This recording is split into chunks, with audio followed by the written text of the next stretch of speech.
So we might ask, what does it actually do for us? What benefits can we gain? How does it help us mature as Christians to do this public reading of Scripture? And there are many possible answers to that, but one of them which strikes me again and again is that by sharing the story of Scripture in large, as it were, and in communities, in groups, then we find ourselves challenged in ways that doesn't happen when you just have a short passage read, or when personally you just read it. It's better to read a short passage than not read anything at all. But there's something about the whole narrative of Scripture in which we are encouraged to find out who we are and to be shaped in fresh ways.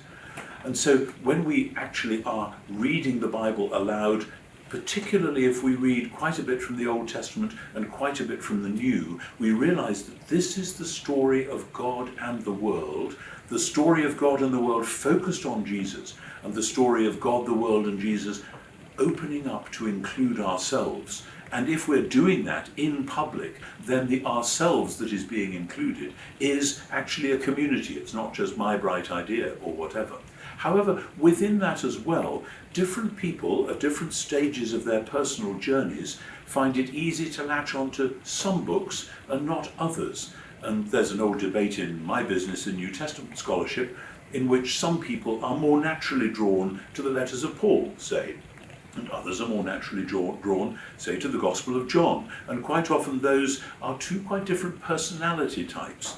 But one of the great things about reading large chunks of Scripture and doing so in public is that the bits that we don't naturally find ourselves drawn to are there inviting us, beckoning us. And I think that one of the signs of Christian maturity can be when a bit of Scripture, or maybe a whole book, that you didn't really warm to earlier on, gradually opens up, and you find that actually it's a bit of you that's opening up so that you can now be receptive to that.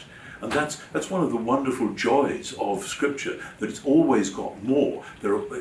Sometimes people feel guilty because they can't get one particular bit, and the answer is keep going, keep listening, keep reading, preferably in public, and you'll find bit by bit in the power of the Spirit that you may grow into what Scripture is already.